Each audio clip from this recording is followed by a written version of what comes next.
Back to the Girly Girl Bookworm, and I know this is a really late weekly wrap up. It's Monday night, and I am so sorry. I had that haul that I wanted to do on Saturday, and then I was like, oh, I'll film it tomorrow, which was Sunday, but I ended up going to a hockey game, so I didn't film. Sorry. So I kind of have over a week, kind of. So I included a book that I finished today. Well, I finished 2 books today, even though it's Monday. I figured that way you can see them now and not a week later when I might not even have them on me. And sorry.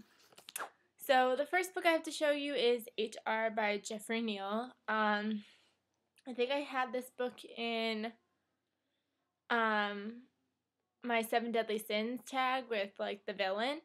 And this book I had gotten on Goodreads as a giveaway, and it's about this guy, and he works for this company, and all of a sudden, like, this woman comes in to, like, take over the company to make it work, and all of a sudden she starts, like, luring in his best friend, who is, like, this 300-pound overweight, like, not like, I don't know how to describe him. He's like one of those like easy predators to like get to like convince. So she's like acting like she's in love with him.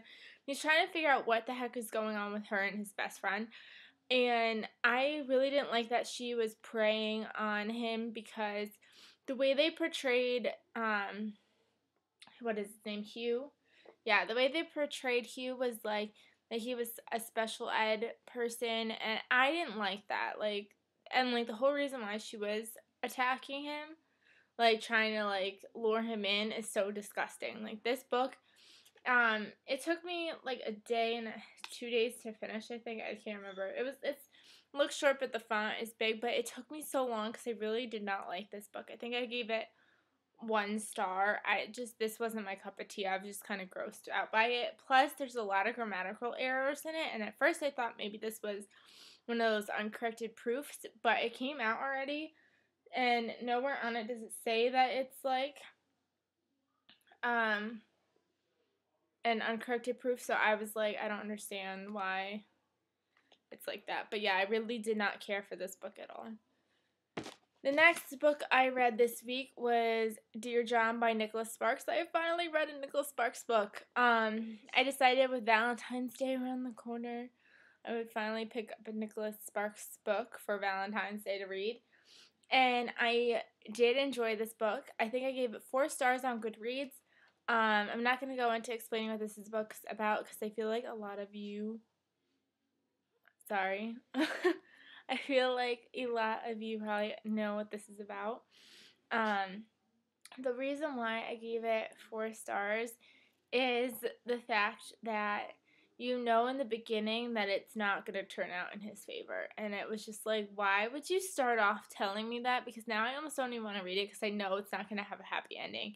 And sure enough, towards the end, I was bawling like a baby, and I don't know. I did enjoy his writing. I know some people say that it's bad and it's repetitive and they don't like it, but I did like it.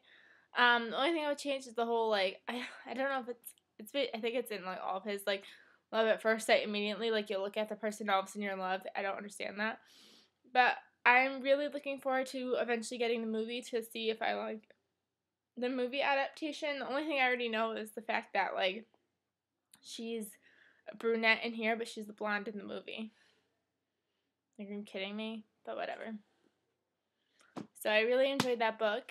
And, of course, like I said, I was going to pick up Indigo Swell by Michelle Reed. What the heck? Changed my letters around. Rochelle Mead. This is book 4 in the Bloodlines spin-off series. Not book 4, book 3. I'm so excited for book 4 that's where my head is right now. And, oh my god. I love Sydney Adrian. Oh my goodness.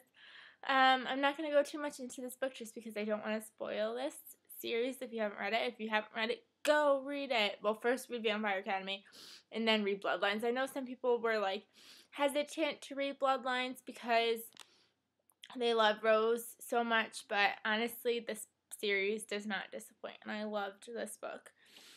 And that took me longer than I wanted to, which is like I was waiting to make the video till I finished this, but then I didn't get to finish it till this morning because I went to the hockey game and I barely got to read yesterday, but I finished this morning and it was so good. I think I gave it 5 out of 5 stars on Goodreads. And then I was bad and I did not stay in my box rule, and I read 10 by Gretchen McNeil today.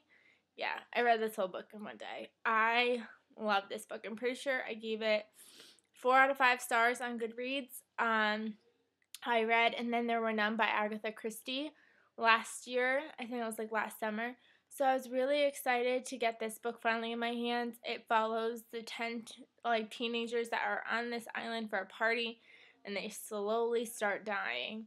And it was so funny that I picked it up now because this actually takes place President's Day weekend, and today is President's Day, so I was like, that's kind of eerie. But I did enjoy this book. The only reason that I gave it 4 out of 5 is because some of the vocabulary, just like, it sounded like she was just trying to include smart vocabulary just to sound smart, and it really didn't make a difference to me. And then other parts it was told, like, Sally went to the store and this, but then you were also seeing internal conflict with our main character, Meg, and it was kind of like, okay, take your pick. Are you going to have this one-sided story, or are you going to tell it like that? Sorry for the glare. Because I would have liked to hear Meg's story, like, since I was hearing her internal points of view, so it would have made a lot more sense to write it that way. But I did enjoy the storyline. Clearly, if I read a 300-book page in like 3 hours, yeah, I enjoyed this book.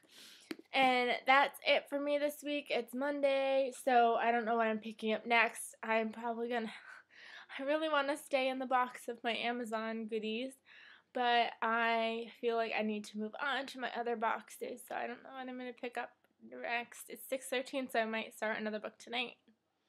I'm like crazy. Like last year, it was such a struggle for me to get through like the 50-book challenge. Like I got to 57 books, and I felt like it just naturally happened because I didn't decide to have a goal until, I want to say, like September. Like right when I started my YouTube channel, that's when I decided to get a Goodreads and I started my challenge.